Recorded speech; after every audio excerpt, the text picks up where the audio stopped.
Hello, ladies and gentlemen. You are watching and listening to Sipping Off the Cuff on Tequila Aficionado Media on all of our channels and networks like Spotify or iTunes. I'm Mike Morales here in Southern California with my FM voice.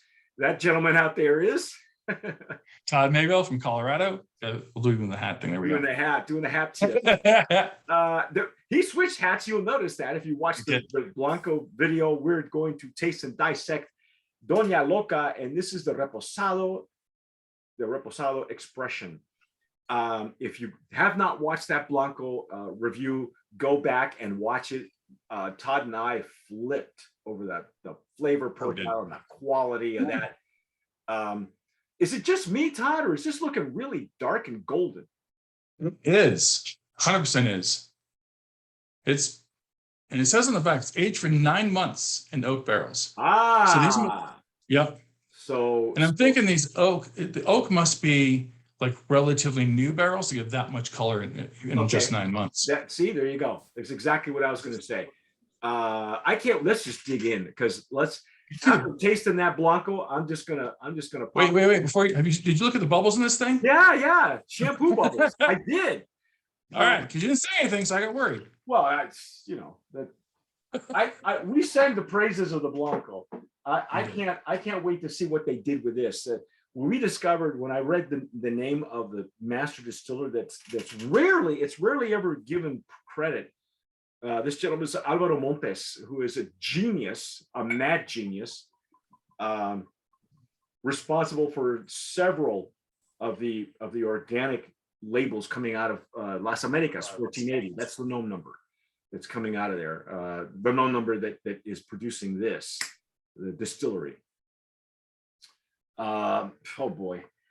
Also, if you're wondering why it's called Dona Loca, Todd will give us the Reader's Digest version of the long story that we told. She was an executive chef at a place that used to have a really bad reputation. Yeah, Dona Loca means crazy lady, and Dana Rodriguez is one of the masterminds behind this brand, and she is involved in 2 really well-respected restaurants here in Denver, and soon to be involved in Casa Bonita, which is go watch South Park. You know what I'm talking about. Yeah, Casa Bonita. I can't wait to get to Denver. You know, I've never seen Colorado out of snow. Every time I've been, it's been in snow in the wintertime. Don't come today because it's snowing. It's snowing today, so it's not a good day. Yeah, I've heard it's a beautiful area, but I've never seen it without snow. So, but I lived in New Mexico for 18 years, so I'm sure it's similar. Because we're both at a mile high. So, I was at a mile high. I'm not anymore. Now I'm at sea level somewhere. Okay, is it as dark? Yeah, it is kind of still. It is. Yeah, it's still got some color there, for sure. Let me put a little bit of light here. Oh yeah. I'm not sure you can see this on my camera, but it's got some nice beating up, nice legs and tears. Mm-hmm. Oh yeah. Wow. Yeah, I would call this a gold color. Yep, I would too. Yeah, lately we've been seeing much paler reposados and sometimes they look darker because of the label or the type of bottle that they're in. If they're recycled glass, for instance, sometimes they look a little bit darker. This is pretty much true to color. Yep. Yeah. All right, let's see what kind of nose we're getting. Oh boy. Whoa. We're getting some beauty on that nose here. I pour a second pour for my other half is over here. I gotta make sure I share. Otherwise, I'm sleeping on the couch. And we've all been there. Because the dog looks at you funny going, what's up with, how come you're on my bed? You know? Yep. Yeah. Oh yeah, my dog gets his own spot. Mm-hmm. Man. Well, I'm not getting the deep agave notes that we got in the Blanco, but I'm getting much more brighter barrel notes for sure. Yes, because I'm getting a lot more of the barrel this time around, which obviously being repo. Well, and then the 9 months that it's been in, because lately we've been seeing a lot 6 to 8. We're getting a little bit lighter repos. I mean, we're in an añejo shortage right now, so you're going to see a lot shorter reposados because they got to go to market quickly. Yep. You get a really nice, like a beautiful vanilla on this. Yeah. That's exactly what I was getting. Man. As a matter of fact, the other day I was doing a tasting with Skip, and I mentioned that we were talking about reposados, and I said, Skip, he thought it was vanilla. I said, I wouldn't go there. I would go honey, and then I wouldn't even go honey. I would go like honeysuckle. And I had to tell the story about, because it wasn't a deep honey, but it was a lighter honey. And if anybody's ever sucked the stem out of a honeysuckle blossom, it's that, but you're right. This was vanilla. This one's got a deeper character. And actually, it's closer to, I don't want to say, so I've got like 4 different vanillas at home. I have Mexican, Madagascar, and like generic. Okay. And this is closer to the Madagascar, I think. It's got there's a sweet undertone to it. It's interesting. The Mexican vanilla is more floral. Yeah. What's interesting, you should say Madagascar, because I have a liqueur, a cinnamon tequila based liqueur that uses Madagascar cinnamon, and there is a difference. So it totally is. It's much more flavorful and less hot, less cinnamon hot. In fact, you wouldn't even know it's a cinnamon unless you read the label and saw the color, obviously. Huh.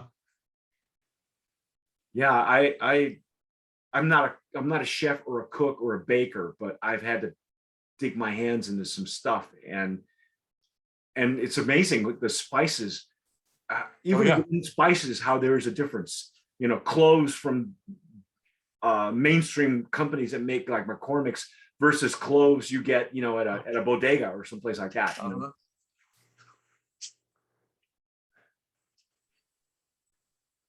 I should read a whole book on vanilla not too long ago. And I found out, fun fact about vanilla, it only naturally pollinates one place on the planet, and it's in Mexico.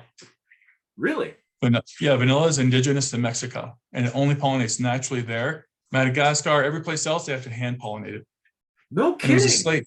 Yeah. Wow. And it was a slave. It was a slave on the isle in Bourbon, on Madagascar, who discovered how to pollinate it. So there's a whole story behind it. It's crazy. Wow. Yeah. See, I learn something new every day with these guys, man. I'm getting brighter notes, and I'm not sure if this is like a citrus notes that I'm getting through here, or I'm 100% getting citrus. Okay, so that means that the citrus that we kind of detected in the Blanco is coming through on the Reposado.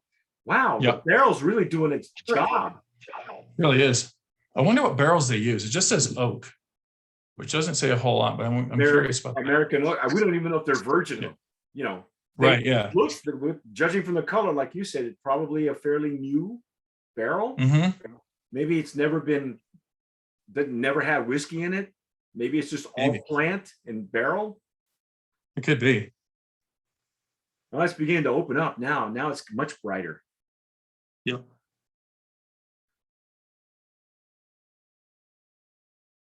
I want to say I'm not going to say orange, or almost like a pomelo, like, that blend of orange and grapefruit is what I'm getting. Okay. But citrus note. Yeah, it's not. It's definitely citrus, but it's not a tangerine. There you go. Yeah. Okay. Closer tangerine, but there's still there's no orange, but there's definitely now that it's opening up, I'm getting more of the deeper wood notes also. Yeah. Yeah, it's not orange, it's tangerine, but it's a citrus, and it's not grapefruit. It doesn't lean that direction. No.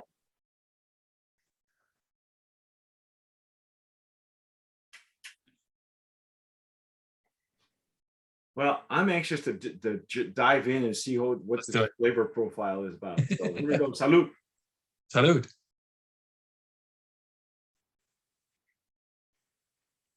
Mm. Mm. Mm. Mm. Mm. Wow. Mm.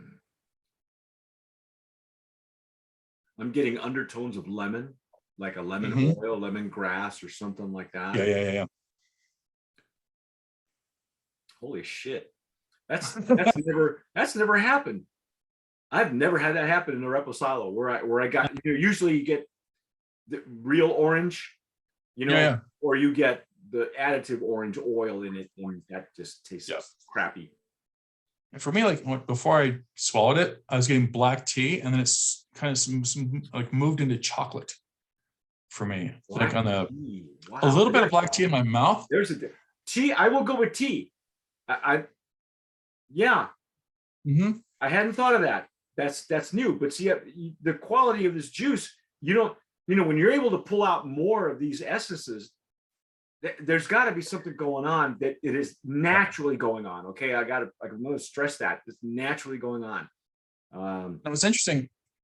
As I'm swirling it, I mean, the second sip, less tea and more chocolate. So that bitterness from that tea is faded a little bit on the second sip.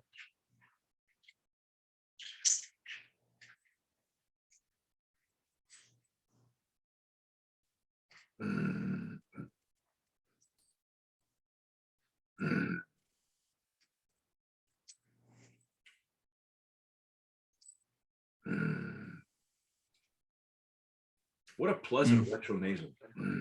Right? Wow. And clean. What a clean finish. Very much so. That's a clean finish. When I say clean, it's like the barrel notes are gone and the agave is still lingering. Yeah, it makes it makes you really want to go in for like, okay, I need to sip this again. Yeah, because there's so much complexity in both the Blanco and the Reposado that you've got to spend more time with it. And I know sometimes we go over, we try not to go over 20 minutes.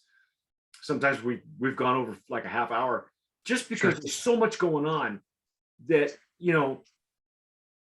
it's really worth it. If you're going to study this agave spirits in general, and especially the type of agave spirits that we do, which runs the gamut, everything from every country that's making it.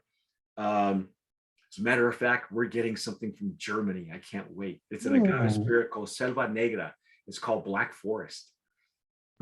Yeah, I can't wait. I know, it's clever. That's cool. I like it. Yeah, it's not the barrel notes. You know what? It's not. I'm not getting whiskey notes. I'm not getting baking spices. This has got to be a virgin barrel. Yep.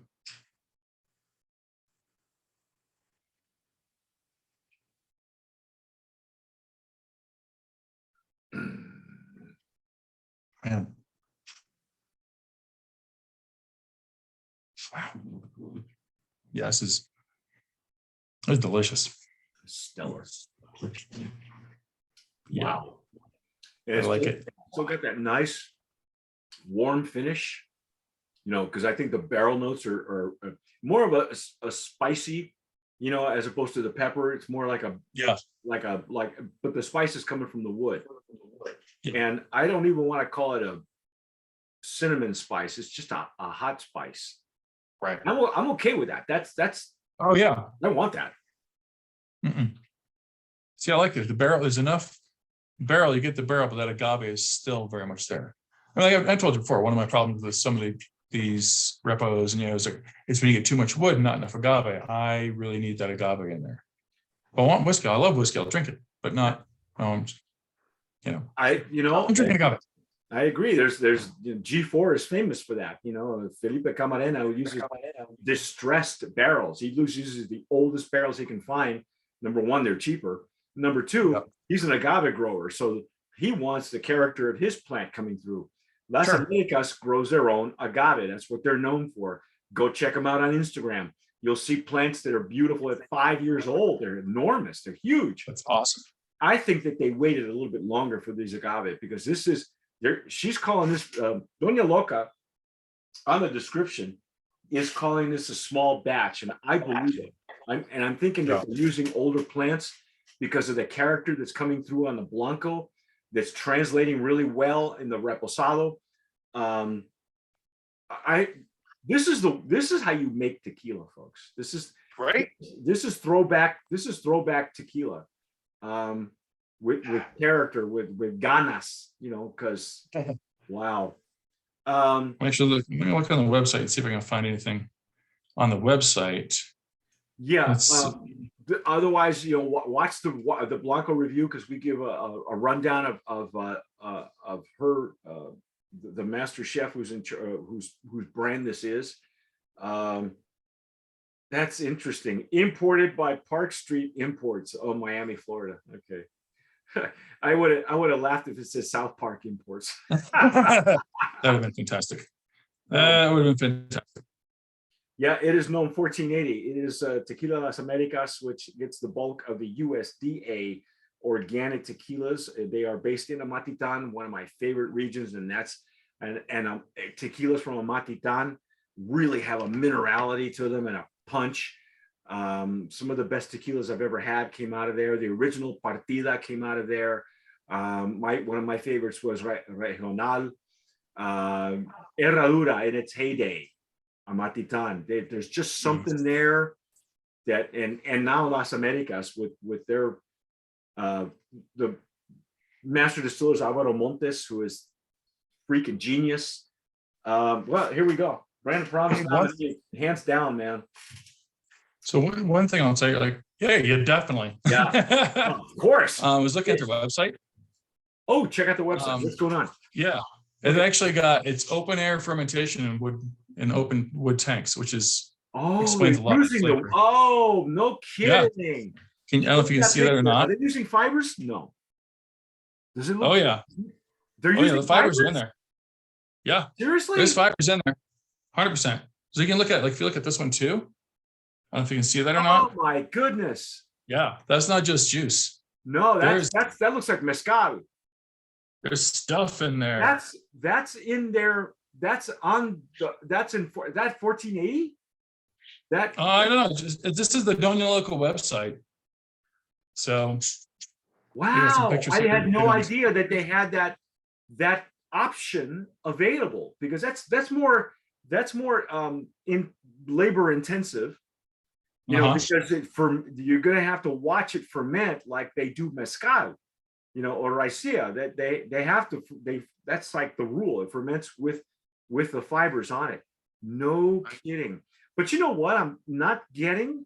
We got a lot of plant, but we didn't get any fibrousness. It was the Blanco was dense on the plant, but you and I had some mezcals recently that you can taste that fiber, that agave paper essence to it, and that comes from the fiber. I didn't get that from the blue agave. What I got mostly was a deep plant. On the Blanco. Wow, I'm floored. I'm floored. No, just wait. What am I looking at here? So yeah, it's crazy. Well, I wish that we didn't get any additional information on the process. Had we known, we'd be able to discuss that a little bit more, because that makes total sense to me now. It all adds up now. So yeah. Wow. Yeah, these are different brand. Yeah, this is good stuff. We got to talk to her. We got to talk. Mention her name again. Her name is Dona Rodriguez. Okay. And if you guys are watching us in the Four Corners area and you've been to the Denver, what are the 3 restaurants that she's? Well, of course, Casa Bonita. Casa Bonita. Right. Work and Class and Super Mega Bien. Wow. I wonder have you had their cuisine? Have you had their food? I have eaten at Working Class. Spot on. It was delicious. It was actually one of the few restaurants in Denver that serves goat. Ooh, you mean birria? Yeah. Birria. I had goat when I was there. It was perfect. It was absolutely perfect. God, because there's one guy in Chicago that we know that I haven't met, but I know of him, and we follow each other on Instagram, and he's known as Goat Boy. He and his family, that's what he does. He is That's awesome. The guy in Illinois in the Chicagoland area. So that and I've never had his cuisine, but I understand it's a very high bar. So anyway, folks, that's our take on Dona Loca Reposado. Dígame if you guys are having it, if you've tasted it. If you've dissected it, tell us. If you're watching us on YouTube, tell us in the comments below. And by the way, while you're here watching us on YouTube, please subscribe, hit the notification bell, give us a like, because that does help us on the algorithm, because that's how life runs. Follow us on Instagram, follow Todd on his Instagram, follow us on every other platform. And whatever you do, tomar sabiamente. Sip wisely.